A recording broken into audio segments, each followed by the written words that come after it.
اپنا ہاتھ روشنی کے سامنے کرتے ہوئے وہ اس سے عہد مانگ رہی تھی، وطن سے محبت اور وفا کا عہد۔ روشنی نے اپنا ہاتھ اس کے ہاتھ میں دیا، پھر نام آنکھوں سے مسکرائی۔ یہ یقین دہانی تھی کہ وہ وطن سے وفا کا عہد نبھائے گی۔ آئی پرومس، میں ہمیشہ اس گرین فلیگ کی رسپیکٹ کروں گی۔ ڈیڈ بھی مجھے روک نہیں سکتے۔ اسے اپنا چھوٹا سا ہاتھ زمل کے ہاتھ میں دے کر عہد دہرایا تھا۔ دیکھ لیا؟ زمل نے جتانے والے انداز میں بخت شاہ کو دیکھا۔ تمہاری بیٹی کی رگوں میں بھی ایک پاکستانی کا خون دوڑتا ہے۔ وطن سے محبت اس کی سانسوں میں بسی ہے۔ وہ کہہ کر پلٹی اور بیگ سے پیسے نکال کر اسٹال والے کو تھمائے۔ پاکستان میری پہچان ہے، آپ مجھ سے میری پہچان نہیں چھین سکتے ڈیڈ۔ زمل نے وہاں سے واپس مڑتے ہوئے روشنی کے الفاظ سنے تھے۔ وہ رکی، پیچھے مڑ کر دیکھا اور روشنی اسے ہاتھ ہلا رہی تھی۔ وہ ایک دم مسکرائی، پھر جواباً ہاتھ لہرایا اور واپس مڑ گئی۔ ہے جرم اگر وطن کی مٹی سے محبت، یہ جرم سدا میرے حسابوں میں رہے گا۔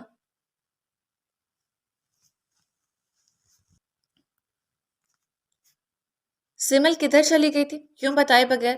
ہرمین فوراً اس کی طرف لپکی۔ وہ 2 منٹ کا کہہ کر ان دونوں کو وہیں چھوڑ کر پتہ نہیں کیا کرنے چلی گئی تھی۔ کچھ نہیں، بس کسی کا دماغ سیٹ کرنا تھا۔ وہ بے نیازی سے بولتے ادھر ادھر دیکھنے لگی۔ کوئی رکشہ یا ٹیکسی نہیں مل رہا تھا۔ وہ تینوں تھک کر روڈ کنارے بینچ پر بیٹھنے لگی تھی جب سر بہرام کو گاڑی سے نکل کر اپنی طرف بڑھتا دیکھ کر حیرت زدہ رہ گئی۔ اس وقت یہاں کیا کر رہی ہیں آپ تینوں؟ سر بہرام نے ان کے سامنے آ کر سنجیدگی اور رعب سے پوچھا۔ وہ زمل سے بات نہ بنی۔ کیا وہ؟ آئی برو اٹھا کر سوال کیا گیا۔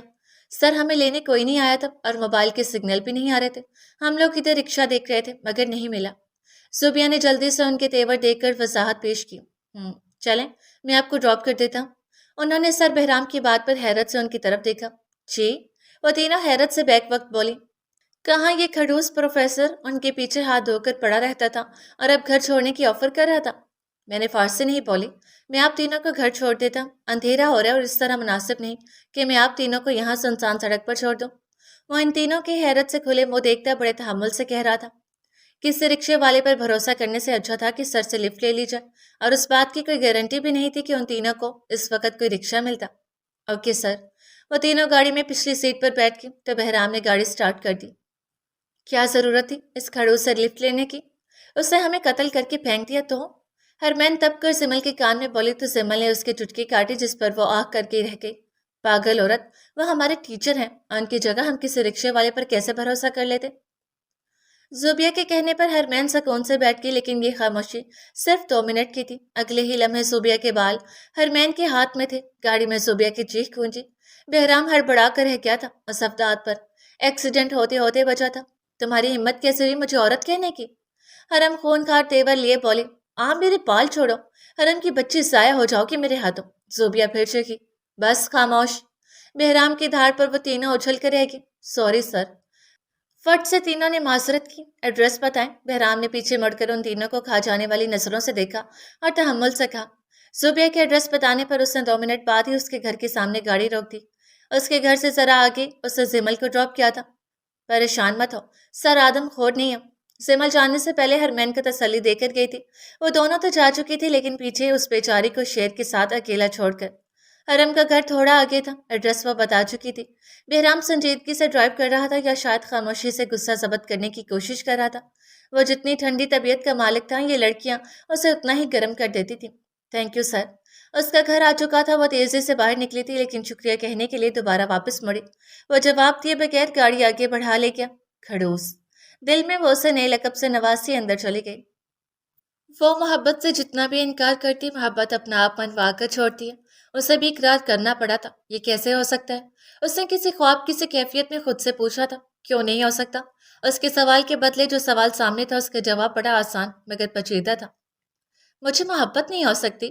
اس نے خود کو جیسے خاموش کروانا چاہا، اس آواز کو دبانا چاہا جو اس کے دل میں گونج رہی تھی۔ ہو سکتی ہے؟ دل کے اندر سے پھر وہی آواز آئی تھی۔ نہیں، نہیں۔ اس نے نفی میں سر ہلایا اور شدت سے انکار کیا۔ میں نہیں مانتی۔ تمہیں ماننا پڑے گا۔ تم انکار نہیں کر سکتی۔ تم اپنے دل کی آواز کو خاموش نہیں کروا سکتی۔ آئینے میں نظر آتا اس کا عکس اس کے انکار کو اقرار میں بدل دیا تھا۔ اس نے دل پر ہاتھ رکھ لیا۔ وہ آواز بڑھتی ہی چلی جا رہی تھی۔ دھڑکنیں منتشر ہونے لگی تھی۔ محبت کیا ہوتی ہے؟ اسے یاد آیا اس نے زمل سے ایک بار پوچھا تھا۔ میں محبت کے احساس کو کبھی ڈیفائن نہیں کر سکتی کیونکہ میں نہیں جانتی محبت کیا ہے، کیسے ہوتی ہے۔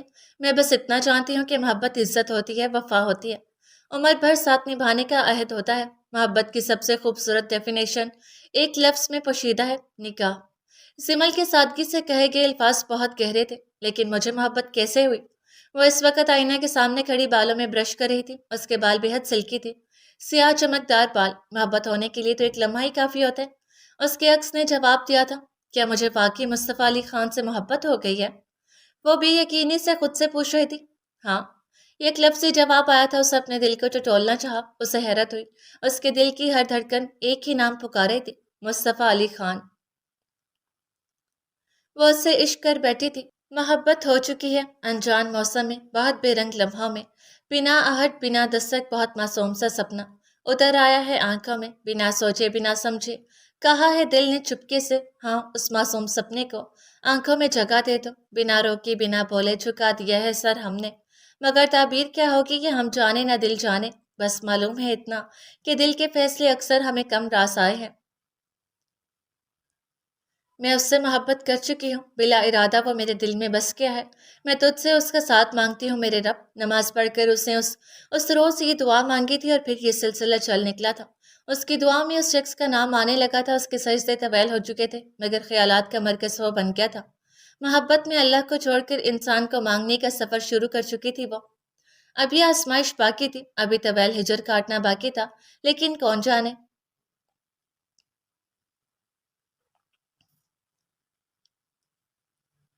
اس کے بڑے بھائی نے دروازہ کھولا تھا۔ وہ سلام کر کے اندر داخل ہوئی، لیکن اس کے بھائی نے سلام کا جواب دینے تک گوارا نہ کیا۔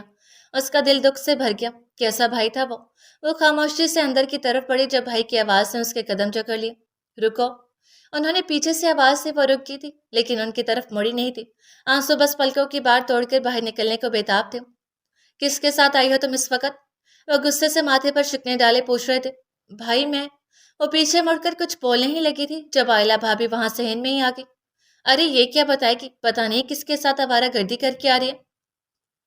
وہ سحر خند انداز میں بولی۔ نہیں بھابھی، میری بات سنیں آپ۔ وہ صفائی دینا چاہتی تھی، لیکن کوئی سنتا تو پھر نہ۔ کیا سنوں میں نے خود اوپر چھت سے تمہیں کسی لڑکے کی گاڑی سے اترتے ہوئے دیکھا۔ بتاؤ کس سے چکر چل رہا ہے؟ وہ عورت شاید زہر اگلنے میں ماہر تھی۔ اس کی روح میں زہر اتر رہا تھا۔ وہ بے جان ہو رہی تھی۔ اس کا بھائی اسے شک کی نگاہ سے دیکھ رہا تھا۔ اس کا دل منو دکھ سے بھر گیا۔ بھابھی، وہ میرے پروفیسر تھے۔ اس نے دبے دبے احتجاج بھرے انداز میں آئلہ کو دیکھا۔ پروفیسر تھے تو کیا تم ان کے ساتھ یوں چکر چلاؤ گی؟ ارے کوئی شرم حیا ہے کہ نہیں؟ باپ بھائی کی عزت کا کوئی خیال نہیں؟ وہ اس کی ذات کے پرخچے اڑا رہی تھی۔ اور بھائی تو محافظ ہوتے ہیں اپنی بہنوں کے۔ اس کا بھائی اپنی بیوی کی باتوں کو سچ مان کر اسے شک کی نگاہ سے دیکھ رہا تھا۔ وہاں کھڑے کھڑے حرمین احمد کا جی چاہا وہ مر جاتی، یا اس گھر میں ہی نہ آتی۔ اس کا راستے ہی میں ایکسیڈنٹ ہو گیا ہوتا، یا پھر کوئی اسے گولی مار دیتا۔ کم سے کم اپنی ذات کا تماشا بنتے دیکھنے سے تو موت ہی بہتر تھی۔ سچ سچ بتاؤ، کون تھا وہ؟ بھائی کی دھاڑ پر وہ اچھل کر رہ گئی۔ ٹپ ٹپ آنسو گرنے لگے تھے اس کی بھوری آنکھوں سے۔ اتنی بے یقین ہے؟ کیا ہوا ہے؟ شور سن کر اس کا دوسرا بھائی بھی باہر آ گیا تھا۔ اس کی امی بھی اپنے بیٹے اور بہو کی آوازیں سن کر باہر آ چکی تھی۔ آوارہ گردی کر کے آ رہی ہے یہ باہر کے مردوں کے ساتھ؟ آئلہ بھابھی نے بڑی صفاقی سے مسکرا کر کہا۔ حرمین کو اس عورت کے الفاظ نشتر کی طرح چبھے تھے۔ اس کا دل خون خون ہوا تھا۔ ایسا نہیں ہے۔ پھیکی آواز میں اس نے خود پر لگا وہ الزام جھٹلانے کی کوشش کی۔ بکواس بند کرو، عرفان نے اس بار تلخی سے کہا۔ تم جیسے آوارہ لڑکی میری بہن ہے، مجھے شرم آتی ہے خود پر۔ اتنی تذلیل، اتنی بے اعتباری۔ اس کا بھائی اپنی بیوی کی زبان بول رہا تھا، اس پر لگے گھٹیا الزامات کی تصدیق کیے بغیر اسے گناہ گار ٹھہرا رہا تھا۔ تم ایسا کیسے کہہ سکتے ہو؟ ہاں، اس بار اس کی ماں نے پوچھا۔ میں نے خود دیکھا ہے اسے کسی لڑکی کی گاڑی سے اترتے ہوئے۔ آئلہ بھابھی نے چمک کر جواب دیا۔ تو یہ سچ ہے کہ تم کسی لڑکے کے ساتھ گاڑی میں آئی ہو؟ اس بار اس کی ماں نے بے لچک انداز میں پوچھا۔ جی، لیکن وہ… اس کے الفاظ گلے میں اٹک چکے تھے، آنسو اس کے چہرے پر پھسل گئے تھے۔ وہ انہیں بہنے سے روک نہیں پائی تھی۔ مطلب تم واقعی آوارہ؟ حرمین… اس نے اس پکار پر چونک کر سر اٹھایا اور گیلی آنکھوں سے اپنے باپ کو دیکھا، جو چھڑی کے سہارے چلتا ہوا اس کے ساتھ کھڑا ہو چکا تھا۔ وہ اس کے ابو تھے، اس کے ساتھ کھڑے تھے۔ ہاں، وہ اکیلی نہیں تھی۔ خدا اس دنیا میں کسی کو اکیلا نہیں کرتا میرے بچے۔ اگر پوری دنیا بھی انسان کے خلاف ہو جائے، پھر بھی کوئی ایک ایسا ضرور ہوتا ہے جو ہمیشہ ہماری ڈھال بن کر کھڑا ہو جاتا ہے۔ برسوں پہلے ابو کی کہی ہوئی بات اسے یاد آئی تھی۔ اس کے سب اپنی اس کی سگی ماں بھی اس وقت اس کے ساتھ نہیں کھڑی تھی۔ عرفان، خاموش ہو جاؤ، وہ میری بیٹی ہے، مجھے بات کرنے دو۔ کیا وہ ہے میری بیٹی؟ انہوں نے بڑے بیٹے کو ڈانٹ کر حرمین سے نرمی سے پوچھا۔